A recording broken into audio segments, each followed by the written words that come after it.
Sir जी QM lecture 9 chapter number 2। जी मैं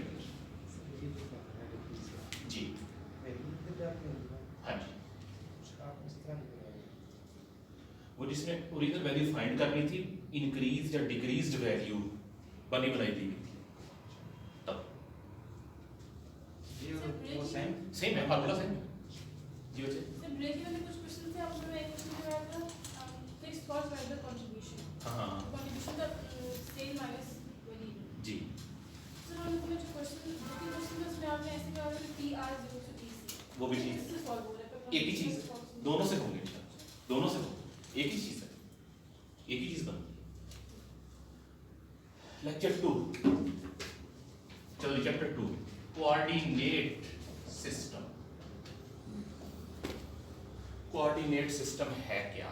basically जिस तरह हमने अर्थ के ऊपर किसी शहर को शो करना हो तो वो 2 पॉइंट बता रहा होता है, उसके लैटिट्यूड और दूसरा क्या होता है, लॉन्गिट्यूड और लैटिट्यूड, ठीक है। इसी तरह अगर हमने ग्राफ के ऊपर किसी पॉइंट को शो करना हो, ये एक्स एक्सिस आ गया, वो लाइन जो पैरेलल है फ्लोर के साथ वो एक्स एक्सिस, जो पैरेलल है वॉल के साथ दैट इज वाई एक्सिस। जिस जगह दोनों ओवरलैप कर रही हैं, कट कर रही हैं, वो हो गया 0 पॉइंट या ओरिजिन। मैं स्केल ले रहा हूं यहां 1 2 3 4 5 6 7 -1 -2 -3 -4 1 2 3 4 5 6 7 -1 -2 -3 किसी भी पॉइंट को मैंने अगर शो करना है यहां पे, मैं उसको 2 पॉइंट से शो करूंगा। फर्स्ट करें, मैं कह रहा हूं ये पॉइंट है, एक पॉइंट, इस पॉइंट ए को मैंने रिप्रेजेंट करना है। मैं देखूंगा इस पॉइंट के सामने x कितना है और इस पॉइंट के सामने y कितना है। x है 4 4 कॉमा y है 5। ले मैंने इस पॉइंट x a को रिप्रेजेंट कर दिया। अंडरस्टूड बात समझी जाती है, पहला पॉइंट x है, दूसरा y है, ये अंडरस्टूड समझाता है। ये एक नॉर्म है हमारी मैथ्स की, पहला पॉइंट x है, दूसरा y है। आप दोनों ने एफएससी की है, वरना फिजिक्स में भी ये चीज होती है कि पहला पॉइंट x, दूसरा y, तीसरा z। सर मैंने फिजिक्स में अगर एक ही रो में आते हैं, ये एक पॉइंट हो गया। इधर लेते हैं कोई दूसरा पॉइंट, लेट्स से ये पॉइंट B G, कितना आया सर -3 और x के सामने है -3, y के सामने है 2। ले हमने 2 पॉइंट सेलेक्ट बना दिए इसके ऊपर। अगर मैं इन दोनों पॉइंट्स को ज्वाइन कर दूं, एक स्ट्रेट लाइन आएगी, एक स्ट्रेट लाइन आएगी। हमें कहते हैं इस स्ट्रेट लाइन की इक्वेशन बना के दें। ये जो लाइन AB है, इस स्ट्रेट लाइन की इक्वेशन बना के दें कि इसकी इक्वेशन क्या बनेगी। पहली चीज, मैं कुछ लाइंस लिख रहा हूं। x - 2y = 6, x² + 2y = 3, x³ + y = 5। इनकी अगर मैं ग्राफ ड्रॉ करूं, इनके ग्राफ कैसे बनेंगे, इनके ग्राफ कैसे होंगे? ऐसी लाइन जिसमें दोनों वेरिएबल्स की पावर 1 हो, दोनों नहीं, जिसमें सारे वेरिएबल्स की पावर 1 हो, उसका ग्राफ बनेगा स्ट्रेट लाइन। जिसमें दोनों वेरिएबल्स की पावर 1 हो, वहां ग्राफ बनेगा स्ट्रेट लाइन। अगर किसी एक वेरिएबल की पावर स्क्वायर में आ गई, इसका ग्राफ बनेगा कर्व। अगर क्यूब में आ गई,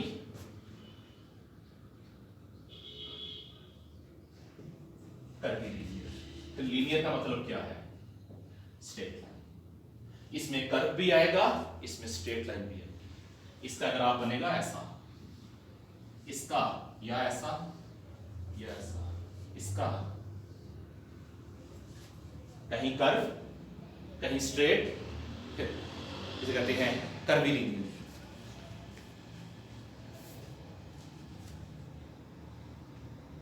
ये एग्जाम में क्वेश्चन भी आता है, इक्वेशंस दी होती है, कहते हैं बताएं किसका ग्राफ स्ट्रेट लाइन बनेगा। कोई सोचने की जरूरत नहीं है, देख लें जिसमें दोनों वेरिएबल्स की पावर 1 है। तो सेकंड इक्वेशन क्वाड्रेटिक इक्वेशन। जी क्वाड्रेटिक भी हो सकती है, वैसे क्वाड्रेटिक नहीं है, क्यों, दो वेरिएबल है क्वाड्रेटिक में। क्वेश्चन में पढ़ा था, मैंने उसमें डिसाइडेड पढ़ा था कि क्वाड्रेटिक की कौन सी कर्व होती है, तो वो क्वाड्रेटिक में कर्व बनेगा, सिंपल। तो वो यू था। जी कर्व बनेगा, यू शेप कर्व है, क्योंकि इसमें y भी है ना साथ। अगर यहाँ खाली x होता ना, x स्क्वायर प्लस 2x, फिर क्वाड्रेटिक कहलाती। बनेगा इसका भी कर्व ही, लेकिन क्वाड्रेटिक नहीं कहलाएगी क्योंकि दो वेरिएबल है।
डन। ड्रॉ नॉ भी कहे तो खैर है। अब कहता है इस लाइन की इक्वेशन बनाएं। ये है स्ट्रेट लाइन, इसका मतलब है इसकी इक्वेशन कुछ इस तरह की बनेगी, कुछ x, कुछ y और कुछ साथ कांस्टेंट। अब हमें दो चीजें चाहिए। सबसे पहले हमें चाहिए स्लोप, ग्रेडियंट ऑफ लाइन, इसे m से शो करते हैं। हमें लाइन की स्लोप चाहिए। स्लोप बेसिकली लाइन के टेढ़ेपन को शो करती है कि लाइन कितनी टेढ़ी या कितनी सीधी है। जमीन के हिसाब से लाइन कितनी टेढ़ी है, ये देखें।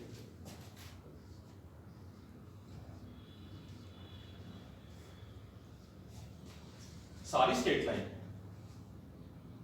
लेकिन एक जैसी नहीं है, डिफरेंट है। फर्क किस चीज का है? एंगल, स्लोप का, एंगल का, कि एक्स एक्सिस के साथ इनका एंगल कितना बन रहा है। बेसिकली एंगल ही स्लोप है। स्लोप का फार्मूला है, मुश्किल चीज नहीं है। y2 minus y1 over x2 minus x1। इससे किसी भी लाइन की स्लोप आ जाएगी।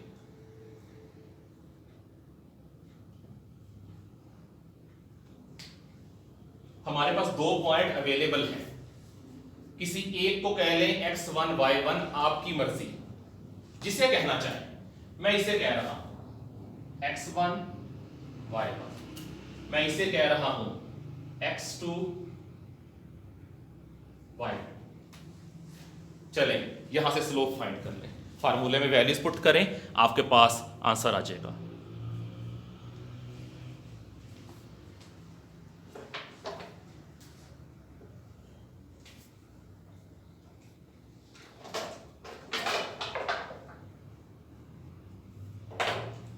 जी y2 है 2, y1 है 5, x2 है -3, x1 है 4। तो यह आ गया -3/-7 या फिर 3/7। ले हमारे पास स्लोप आ गई, इस लाइन की स्लोप आ गई। 3/7 का क्या मतलब है? स्लोप हमारी 3/7 क्या है? के अगर बताओ लाइन की जो एक्चुअल इक्वेशन है ना, वो है y = mx + c। जो इक्वेशन x और y को कनेक्ट करती है ना आपस में, वो है y = mx + c। m क्या है? स्लोप। इसका मतलब है अगर आप x में 1 का इजाफा करेंगे y में इतने का इजाफा होगा। अगर मैं कहता हूं स्लोप 3 है, इसका मतलब है मैं x में 1 का इजाफा करूंगा तो y में 3 का इजाफा होगा। ये है बेसिकली स्लोप। ये स्लोप शोज इंक्रीज और decrease in y due to an increase in x, कि x के अंदर 1 यूनिट का इंक्रीज आने से y में कितने का इंक्रीज या डिक्रीज आएगा, that is shown by slope. हमने इक्वेशन इस फॉर्म में बनानी है। बेसिकली हमें दो चीजें चाहिए, एक चाहिए m, एक चाहिए c, क्योंकि x और y तो हमारी इक्वेशन में साथ आएगा। m तो हमने निकाल लिया, अब हमें क्या चाहिए, c। c निकालने के दो तरीके हैं। एक तो है कि c को अलग से फाइंड करें और फिर यहां पुट कर m और c की वैल्यू पुट कर दें। दूसरा डायरेक्ट फार्मूला लगा लें। डायरेक्ट फार्मूला क्या है, y equal to m bracket x minus x1 plus y1।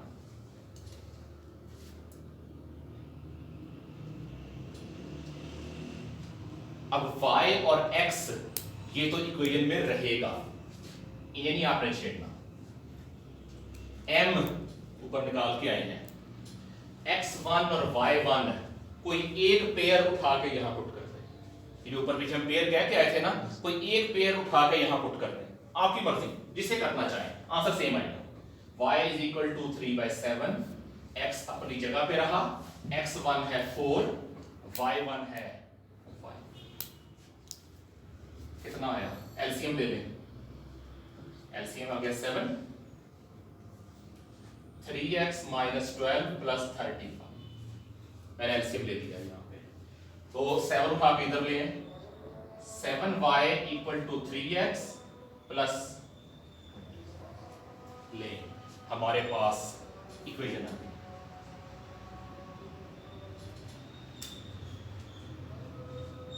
तो ये यहाँ पर स्ट्रेट इक्वेशन है। जी इस लाइन की इक्वेशन है, x की वैल्यू पुट करते जाए, y की निकलती है।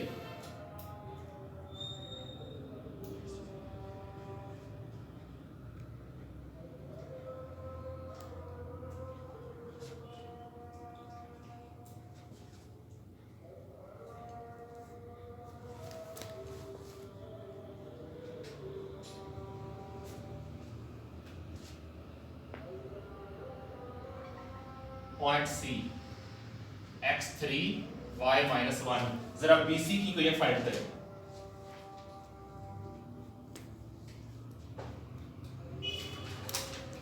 लाइन BC की कोई फाइंड करें, किसी एक को x1 x2 कह लें, दूसरे को x2 y2 कह लें।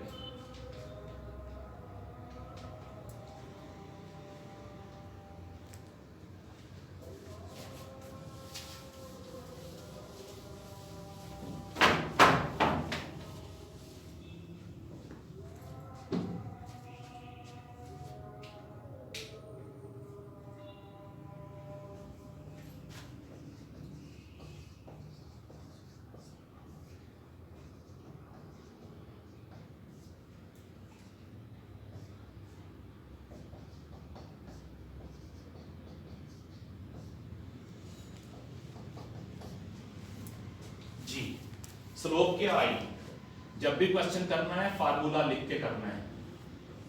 उसका फायदा क्या होगा, आप तो फार्मूले भूलेंगे। स्टूडेंट एंड पे ये कंप्लेन करते हैं कि सर 150 फार्मूला हो गया, करें क्या, मिक्स हो रहा है। उसका एक ही तरीका है, लिखें इसे, बार बार लिखें।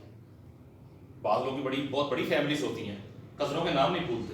रीजन क्या है, हम रिपीट करते हैं। जिन कजन से मिलना जुलना कम हो उनके बच्चों के नाम भूल जाते हैं, reason we don't repeat them. तो फार्मूला बार बार लिखेंगे, इंशाल्लाह भूलेगा नहीं आपके पास। y2 है -1, y1 है 2, ये है x2 है 3 और ये भी 3, तो आया -3/6 -1/2। सो slope can be positive, slope can be negative. Negative का मतलब क्या है, x में इंक्रीज करेंगे तो y में डिक्रीज आएगा। x को 1 बढ़ाएंगे ना तो y कितना हो जाएगा, कम, आधा। अब y is equal to m bracket x minus x1 plus y1 जी m है -1/2 x माइनस x1 क्या है -3 माइनस माइनस प्लस हो जाएगा और y1 है 2। चले एलसीएम लेते हैं 2 एलसीएम आ गया -x plus 3 sorry not plus -3 plus 4 2 उठा के इधर ले आए 2y equal to -x plus 1। आमतौर पे कोशिश करते हैं इक्वेशन में नेगेटिव शो ना हो तो करेंगे क्या x प्लस 2y ले हमारे पास इक्वेशन आ गई इस लाइन को लाइन बी सी की उस लाइन की जो पॉइंट बी और सी को आपस में कनेक्ट कर रही है।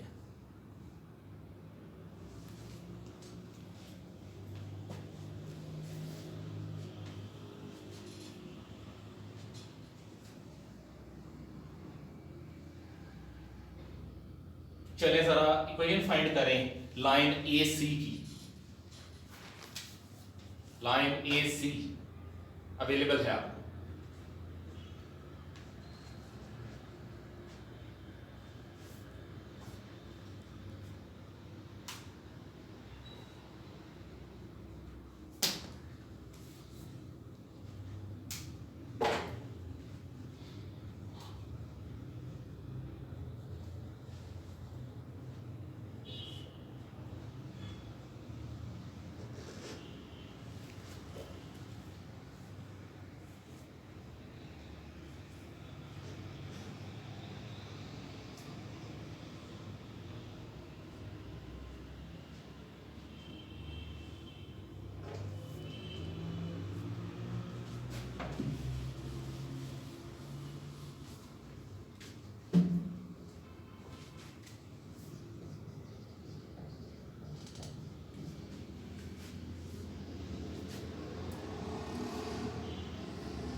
y2 आ गया -1 y1 है 5 x2 आ गया 3 और x1 है 4 -1 -5 और -3 -4 ठीक है तो ये आ गया -6/-1 या फिर 6 यही आ गया स्लोप।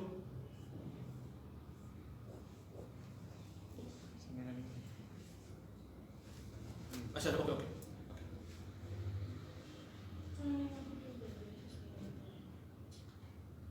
ठीक है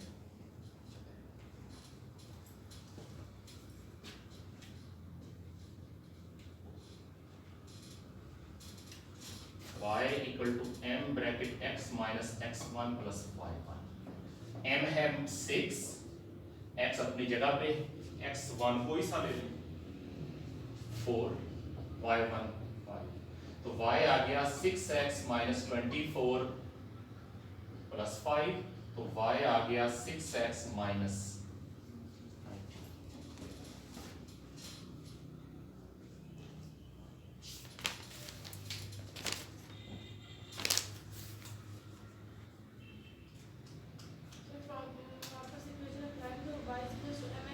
बिल्कुल ठीक है हाँ करते हैं कन्वर्ट इसको भी बेसिकली ये इसी की अदला बदली है y equal to m x plus दाएं में करने से कोई फर्क नहीं पड़ता मेन चीज वही रहनी चाहिए।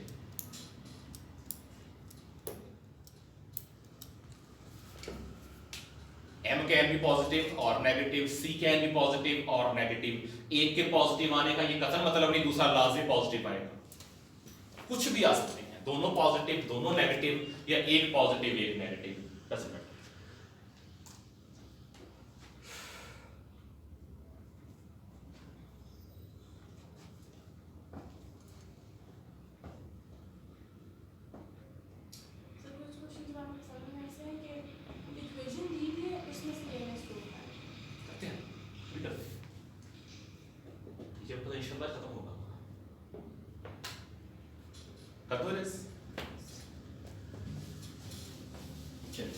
एक और काम करते हैं मैं ये लाइन लगा रहा हूं, ये लाइन,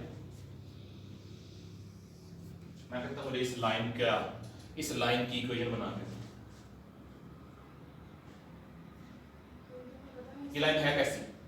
अगर मैं इसे बताना चाहूं बोल के, ये लाइन कैसी है? पहली बात तो स्ट्रेट लाइन है। दूसरा, कुछ और है इसकी पहचान? बस मैं कहता हूं यार ये छत बताएं कैसी है फर्श के लिहाज से, कैसी है? पैरेलल, पैरेलल है। ये लाइन क्या है, किसके पैरेलल है? एक्सिस की, एक्स एक्सिस के पैरेलल लाइन है। कोई 2 पॉइंट ले ले अपनी मर्जी के, मैंने 1 पॉइंट ले दिया, -1 और 2, कोई एक और पॉइंट ले ले, 4, कोई 2 पॉइंट ले लिए मैंने, करें find slope.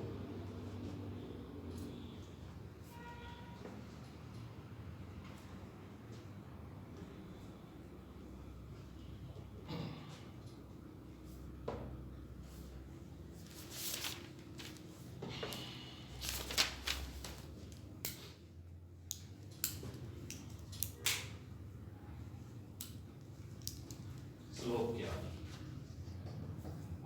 y2 minus y1 over x2 minus x1, 2 minus 2 over 4 minus minus 1, 0 slope आ गई। ना भी बताया हो, जब भी line parallel to x axis होगी उसकी स्लोप 0 होगी। Whenever the line is parallel to x axis, the slope would be 0.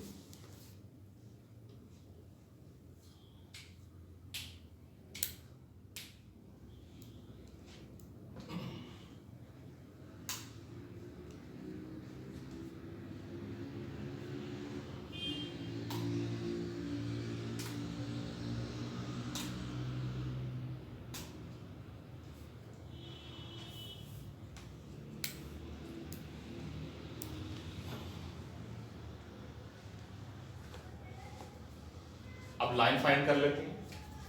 y equal to m bracket x minus x1 plus y1, m है 0, x माइनस x1 क्या था? -1, y1 कितना है? 2, तो y आ गया।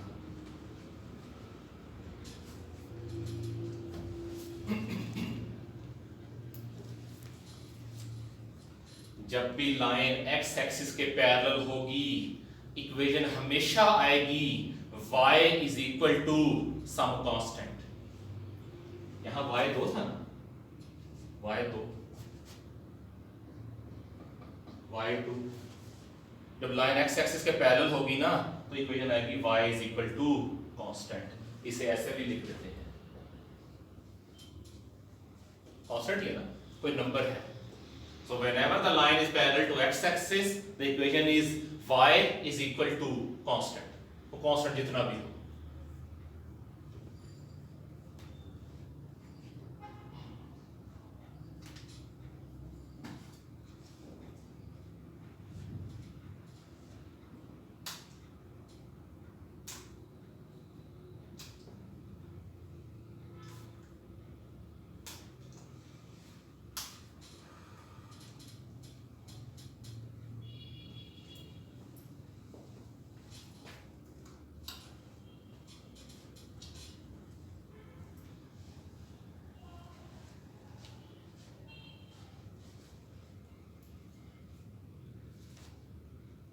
इसकी इक्वेशन क्या होगी? ये ब्लू लाइन लगाइए। इसकी भी सर सेम ही है, axis y is equal to constant है। कांस्टेंट कितना? जिस कांस्टेंट के बराबर है। तो ये 1 मार्क्स के लिए बहुत फिट क्वेश्चन है।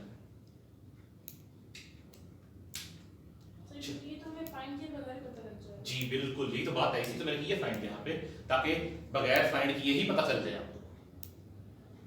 चलें एक और काम,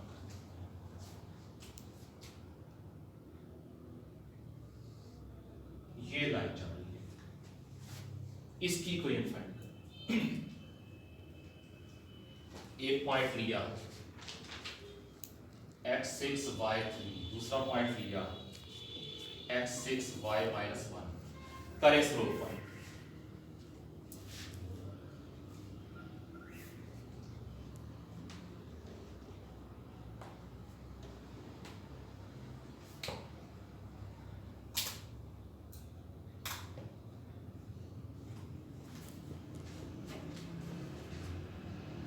y2 minus y1 x2 minus x1 तो 3 minus minus 1 over 6 minus 6 ये तो इन्फिनिटी आ गई 4 over 0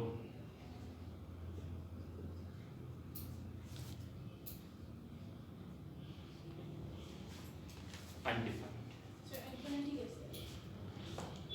कैसे? Something over zero infinity. anything divided by 0 is infinity करके देखेगा कोई भी नंबर लिख के ओवर 0 करें क्या दे रहा है एरर अनडिफाइंड पता ही नहीं कितना इन्फिनिटी मींस लामहदूद और लामहदूद कितना बड़ा है 4 divided by 0 वाले में वो 0 तो मैं पता है 0 0 तो कोई वैल्यू नहीं आती जी वही ना हर एक मतलब कहते हैं कि 1000 रुपया है 0 लोगों में तकसीम कर दो हर इसके हिस्से कितने पैसे आएंगे इन्फिनिट बंदा है ही कोई नहीं 1000 बड़ा ही रहेगा बेशक ठीक है ना अनडिफाइंड जब भी लाइन x y एक्सिस के पैरेलल होगी स्लोप वुड बी अनडिफाइंड ये ज़हन में रख लें जब x एक्सिस के पैरेलल थी तो स्लोप 0 थी जब y एक्सिस के पैरेलल है स्लोप अनडिफाइंड है अनडिफाइंड मीन इसका पता ही नहीं कितनी है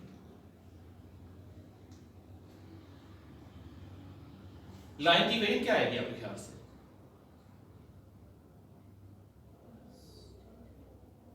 जब पैरेलल टू x एक्सिस थी तो आंसर आया था y is equal to something अब पैरेलल टू y एक्सिस है इक्वेशन क्या आएगी x is equal to constant कितना है कहां कट कर रही है x एक्सिस को 6 पे x इज इक्वल टू 6 और x is equal to constant जब लाइन x एक्सिस के पैरेलल तो equation y is equal to constant जब लाइन y एक्सिस के पैरेलल तो equation x is equal to constant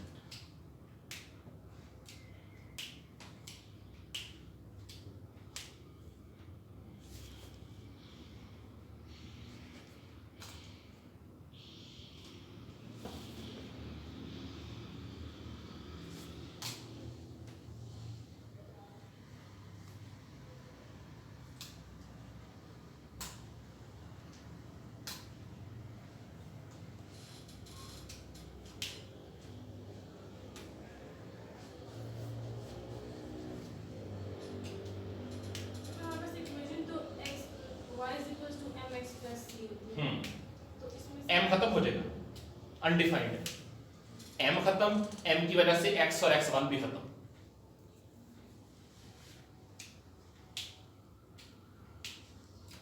basically होगा क्या ये देखिए y is equal to m bracket x minus x1 plus y1 y find करना है m कितना है infinity x minus 6 plus y1 कितना है 3 अब देखें मैं इंफिनिटी उठा के इधर ला y ओवर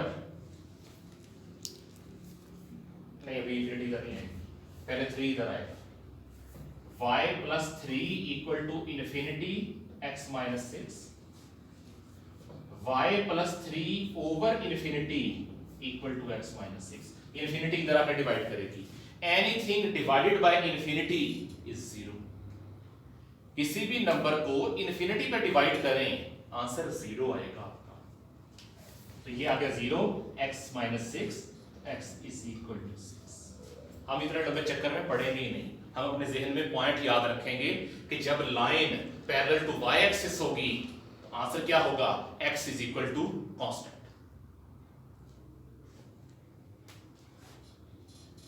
कोई कंफ्यूजन डन यहां से x कांस्टेंट होगा y कांस्टेंट होगा लाइन जिस एक्सिस के पैरेलल होगी ना इक्वेशन दूसरे वाला वेरिएबल आएगा। एक्स एक्सिस के पैरेलल इक्वेशन क्या आई थी, y is equal to something, और जब y एक्सिस के पैरेलल इक्वेशन क्या आई, x is equal to something, उल्टा आएगा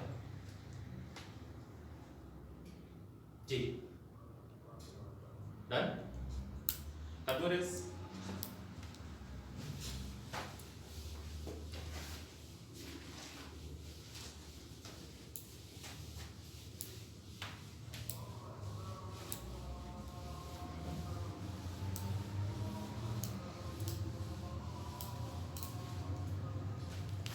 जो मैंने प्लान किया है 1:30 बजे, इधर बजे पता 7:05 तो हम पूरे टाइम पे ही जाएंगे।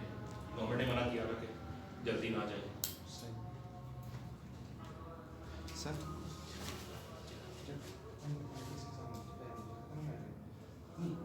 ये भी क्या हो जाएगा, इन्फिनिटी हो जाएगा। हमने इधर आके डिवाइड कर दिया इसको ताकि कुछ तो निकाला जा सके ना। पहले इधर आके इसको ऐड किया, 6 उठा के इधर ले आए, 5 + 6 हो गया, फिर इसको इधर ला के डिवाइड किया तो खत्म हो जाएगा। 3x + 4y - 8 = 0।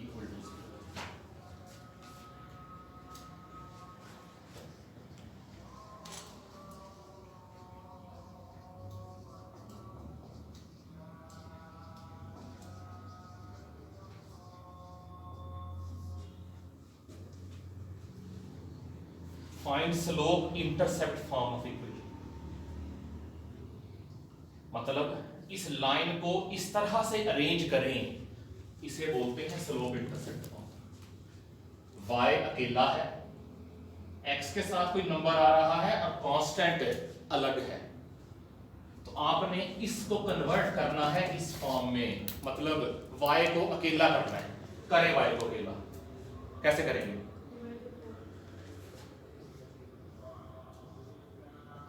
4y = -3x + 8। बाकी वेरिएबल उठा के पगली तरफ ले गए। अब अभी y अकेला नहीं है, 4 साथ है, 4 क्या करेगा, पगली तरफ जाके डिवाइड करेगा, तो y क्या आ गया, -3/4x + 2। ये लें, बन गई slope intercept form of equation. Slope अलग नजर आ रही है, पता चल रहा है x के साथ जो कुछ भी है वो स्लोप है, तो ये हो गया m और ये हो गया c।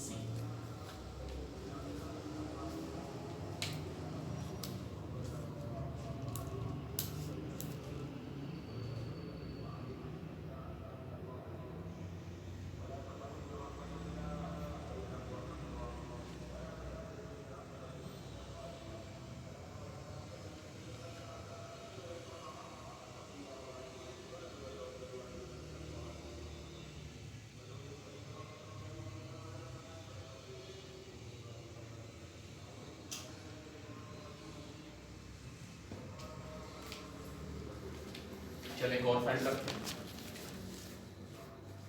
7x - 7y + 20 = 0। करें slope intercept form.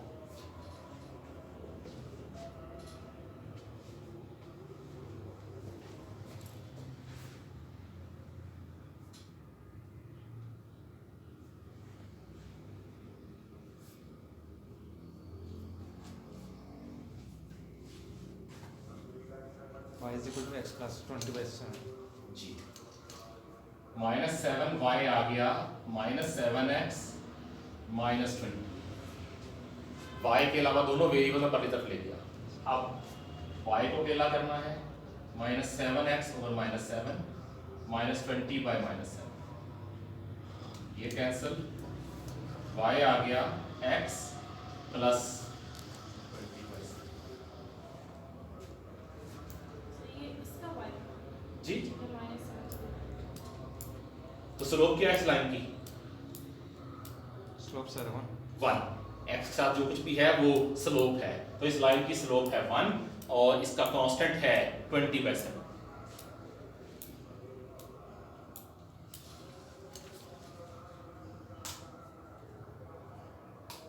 Slope intercept form of equation find करनी आ सकती है या पहचाननी आ सकती है कि उसने मुख्तलिफ इक्वेशन बना के दी हो, पूछ रहे इनमें से कौन सी ऐसी है जो स्लोप इंटरसेप्ट फॉर्म है। तो स्लोप इंटरसेप्ट फॉर्म वही होगी जिसमें y अकेला हो, x के साथ कुछ शो हो रहा हो उसका स्लोप और साथ कांस्टेंट भी हो। कांस्टेंट का आना मस्ट नहीं है वैसे इक्वेशन में, बाद इक्वेशंस ऐसी होती हैं जिनमें कांस्टेंट सिरे से नहीं होता, फिर जीरो का जीरो मतलब कांस्टेंट क्या है, जीरो है। ये दो लाइन जा रही है, लाइन 1 लाइन 2। इस लाइन की इक्वेशन है 2x + 3y - 5 = 0।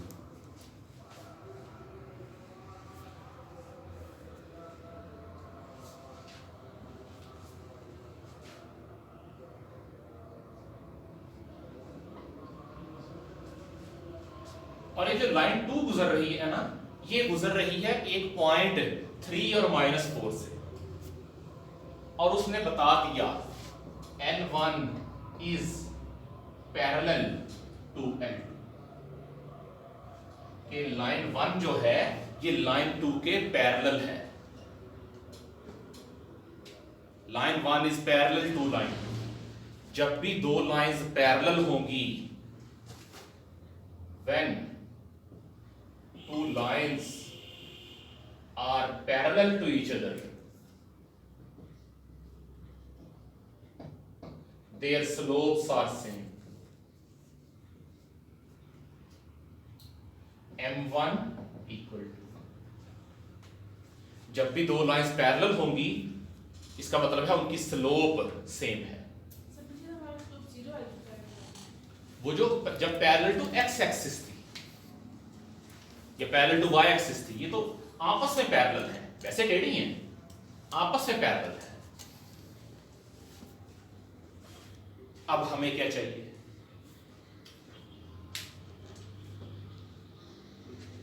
कहते हैं लाइन 2 की इक्वेशन फाइंड करें।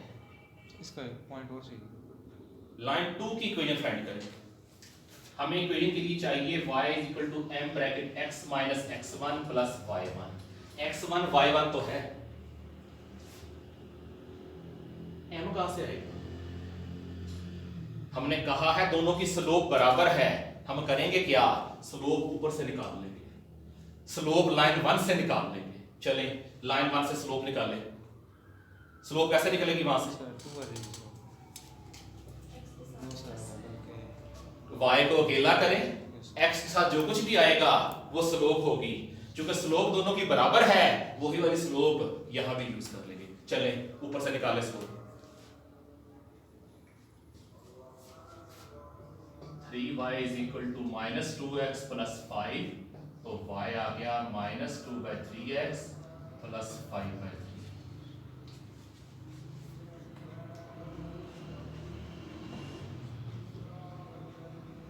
यही आ रही है जी। m1 तो आ गई -2/3,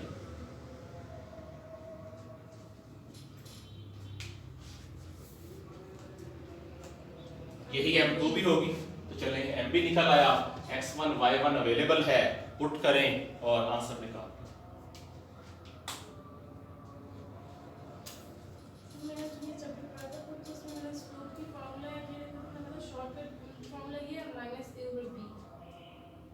वो चलता है, वो सब में चलता है, मुझे लगता है किसी किसी में।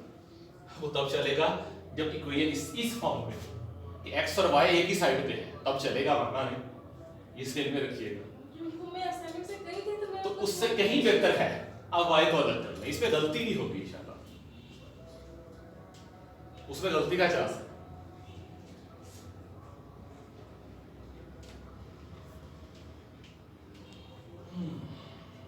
क्या आया, y = m है -2/3, x - x1 है 3, y1 है 4। चले एलसीएम ले लें। 3 आया एलसीएम, -2x + 6 -12, तो 3y = -2x - 6, या फिर 2x + 3y + 6 = 0।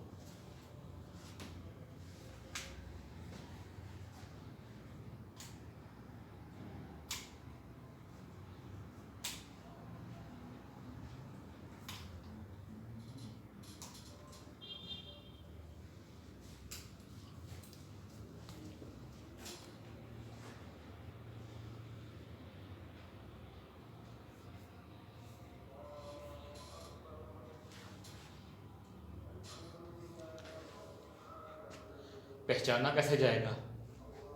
क्या हमने ठीक बनाई है इक्वेशन? जब लाइंस पैरेलल होंगी ना, ये शय सेम आएगी।